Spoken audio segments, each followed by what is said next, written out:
Robert Louis Stevenson's classic novel, A Strange Case of Dr. Jekyll and Mr. Hyde, is a wonderfully constructed mystery. The author holds back the secret of the dual identity until very late in the story.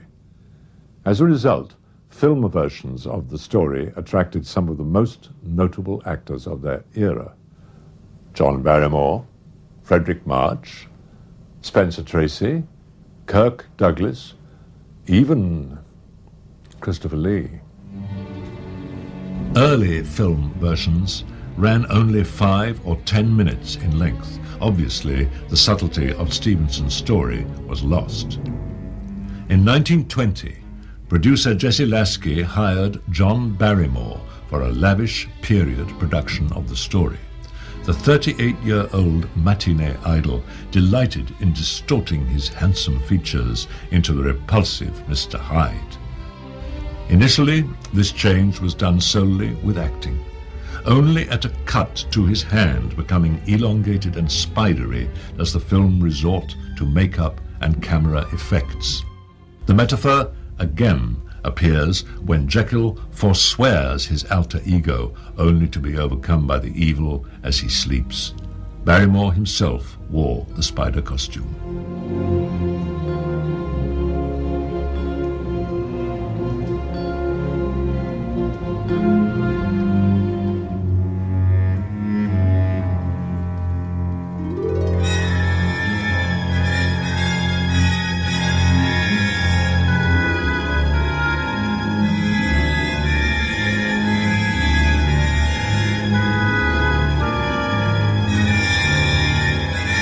He used to delight in donning grotesque makeups and whatnot, and this was just, I think he was having fun. He was having a good time distorting himself one more time.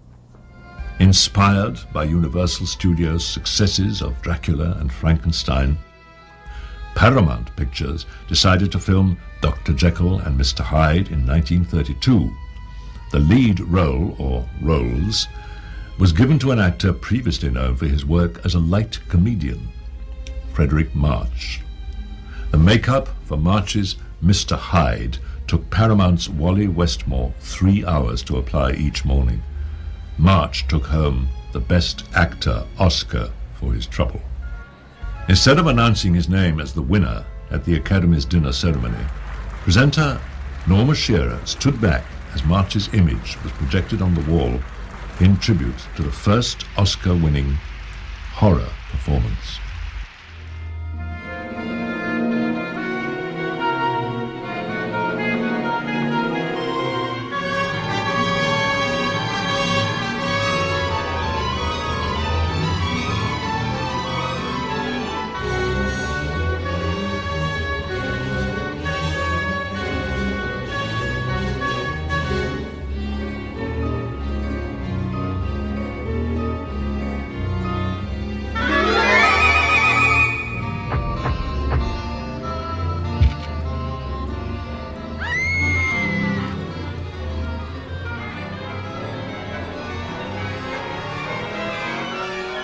Frederick March, who was almost simian, and I'm not taking away from his performance, which richly deserved an Oscar. But it... How'd you get it? The coppers shot me. It's only a scratch. How'd you get it? Well, don't ride me. It's your fault anyway. Mine? Yeah. We'll take the bucks. Go ahead and shoot. You want to dive 200 feet for it? Keep him covered.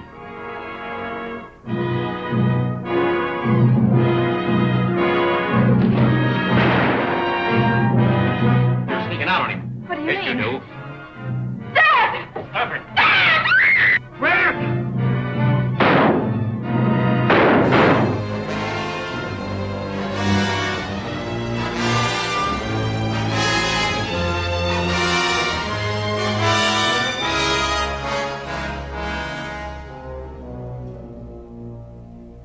The following year, MGM bought the rights to the Paramount Jekyll and Hyde script and virtually reshot it scene for scene with Spencer Tracy as the good doctor.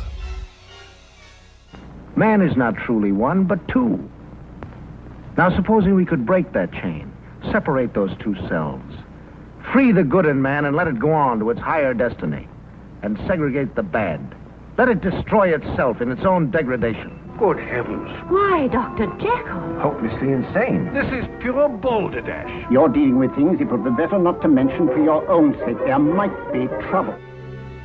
Ingrid Bergman and Lana Turner were originally cast in the opposite roles, and I don't know, I think they decided that they would like to switch. And I'm glad they did. I think it was the best. I think Ingrid Bergman has never looked better than she's looked in that film, and she brings a real warm, likable character to it. You really feel for her when Hyde is doing all those nasty things. For your own sake, Lanyon, do you want to live on as you have? Or do you want to have your safe peace, your reason even, blasted by a sight that would shock the lowest fiend in the inferno?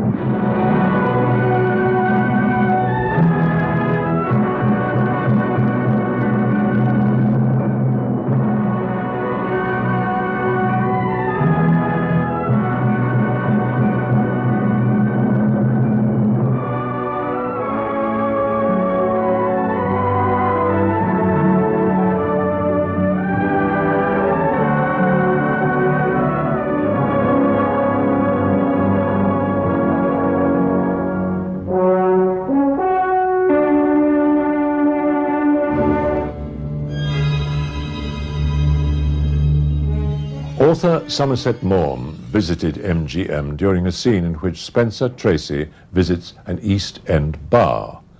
Maugham asked what the picture was, and someone told him it's Dr. Jekyll and Mr. Hyde with Spencer Tracy. Rather baffled, Maugham asked, which one is he playing now? 1942's The Mad Monster was something of a rural American version of Dr. Jekyll and Mr. Hyde. Scientist George Zucco played the Dr. Jekyll part, but after administering some secret injections, allowed his retarded handyman to become Mr. Hyde. For actor Glenn Strange, he would later essay the role of Frankenstein's creation in several Universal films.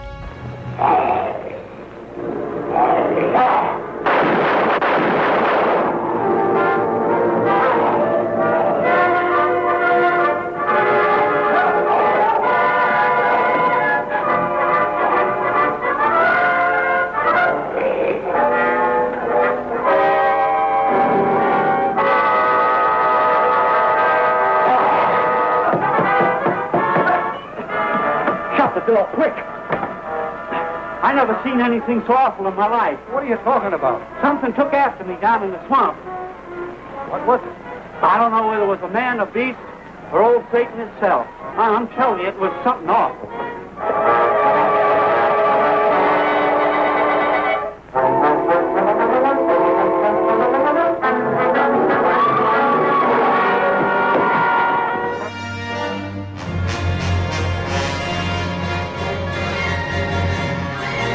Stevenson's story officially fell into the public domain in 1942. This meant that producers did not have to pay to adapt it, as if the law had ever stopped them before. Variations of the split personality tale appeared with alarming regularity. My father was totally the antithesis of the roles he played. He was just the nicest, dearest, kindest, gentlest, funniest, wittiest, best, well-read, articulate man. And he did get an opportunity to play a lot of comedy when he guest appeared on television, and he did get an opportunity to spoof his own boogeyman image. I think he had great fun doing that, because he was far from a boogeyman.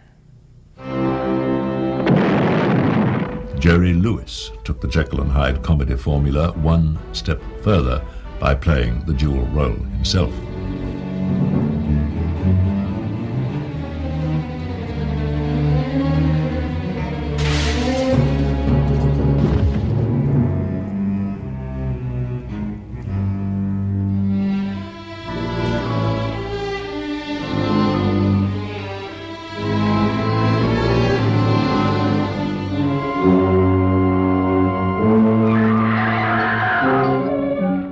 stake and drive it through my heart and bury me beside my father. Well, do! Low-budget efforts like the hideous Sun Demon, where atomic energy is blamed for this creature's dual personality.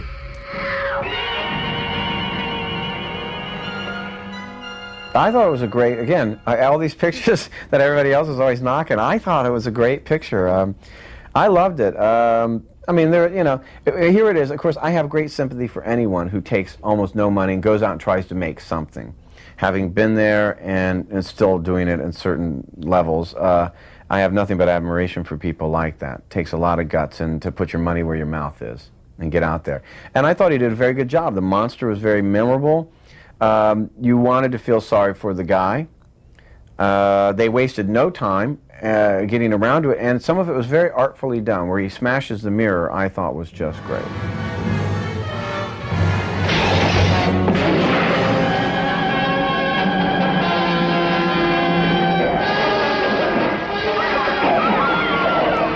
Atomic Energy also got the blame for another Jekyll and Hyde.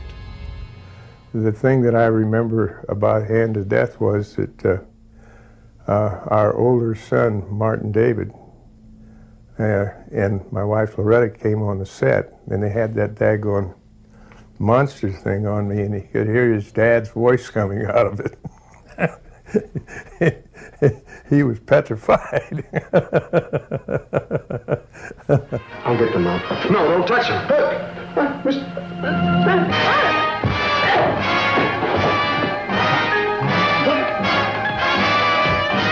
The first thing we must do, Alex, is notify the authorities and get you to a hospital. No! What should we do? What can we do? I don't know. We just can't call the police and have them shot like an animal. At the very end, where I drowned out in the Pacific Ocean, I'm in that monster outfit, and there's no peripheral vision whatsoever. And waves are crashing on all sides of me, and I can't, I didn't know what to do. I just lying there, you know. It was really weird. Don't shoot him, please! Alex! Don't run anymore! Please! Boris Karloff was back in 1958 with a serious reworking of the Jekyll and Hyde.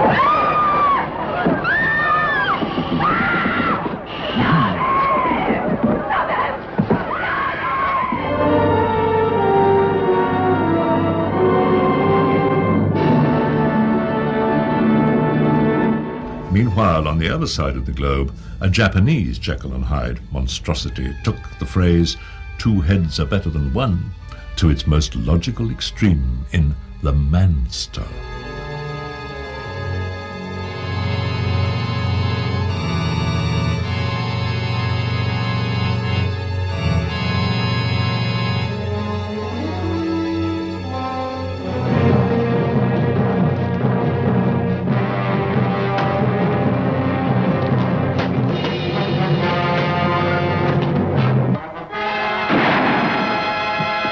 Setbacks in 1960, though conceptually the film was unique. Canadian Paul Massey played a bearded, middle-aged Jekyll and a clean-shaven, amoral Hyde. The script pointed out Victorian hypocrisy. Hammer had another go at the story in 1971, with screenwriter Brian Clemens serving up a rather novel approach. Brian Clemens was sitting there. Brian suddenly said, "I know. He mixes up the potion, he drinks it, and he turns into a woman." Well, we all fell about laughing. It's a very funny idea, but he wasn't laughing. He went home and he wrote the script. There was some talk about me playing Sister Hyde. I was going to say Dr. Jekyll. And a very fine actress went on to play. There was quite a bit of nudity, and I wasn't that keen on that. David Booth, I think was the name of the agent, said, "Oh, Martine, it's perfect. You've come at the absolute perfect time." And they said, "They've got the guy, and and it's Hammer." And I said, "Michael Carreras?" He said, "Yes." And I read the script, and I realized that they had some nudity, and I said, okay, fine, top but not full nudity. But of course, once you saw the two of them together, it was a brilliant piece of casting. And she did it very well, too. But unfortunately, he was pressured. I think everybody was pressured, including Hammer was being pressured into going into more nudity, you know, to compete with what was going on. And they decided to go even further to full frontal nudity when I got on the set, and I said I did not agree to that, you know. So we had a bit of a contretemps. However, I used all of that sort of nervousness and that sort of rage and anger and stuff to birth myself, really. I mean, when I am there, I don't know anything about my anatomy. It is I who exist, Dr. Jekyll, not you. It is I who will be rid of you. Rid of you! It's Hyde, isn't it? How is your brother? He hasn't been himself of late. I mentioned the fact just now that I was in Dr. Jekyll and Mr. Hyde, which is in fact accurate, although that was not the title of the film.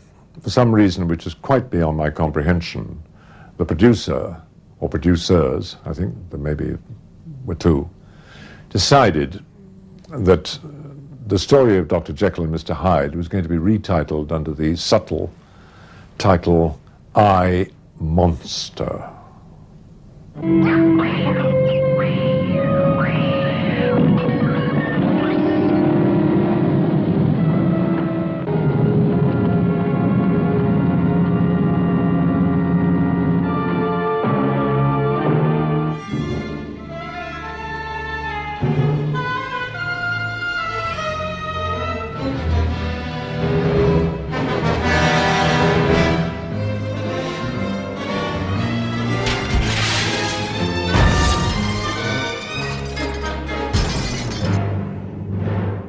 Almost beggars belief, doesn't it?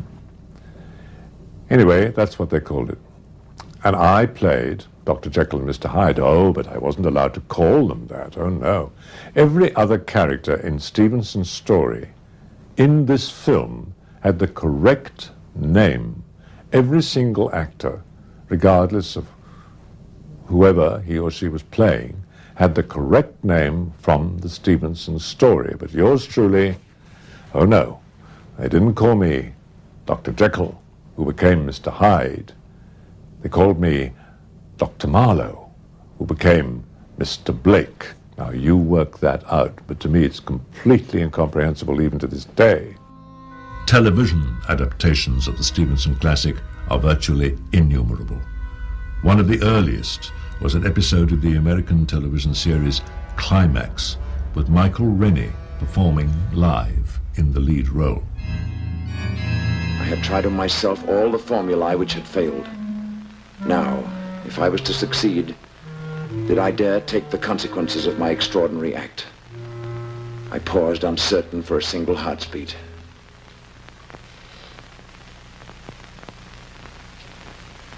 Then I drank the liquid.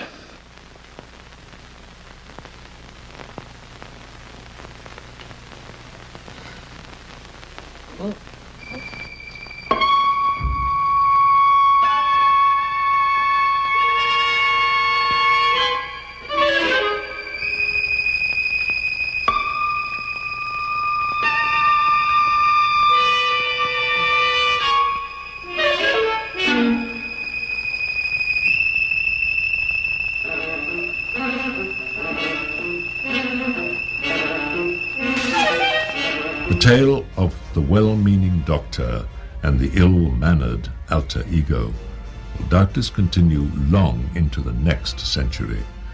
There is a central truth to the concept that most of us recognize immediately. If you don't believe that, then some night when you are alone, light a candle in a room with a large mirror. Gaze into the face that is reflected back to you. Look into the eyes of your other half. If at the end of a few minutes you run screaming from the room, well, don't say I didn't warn you.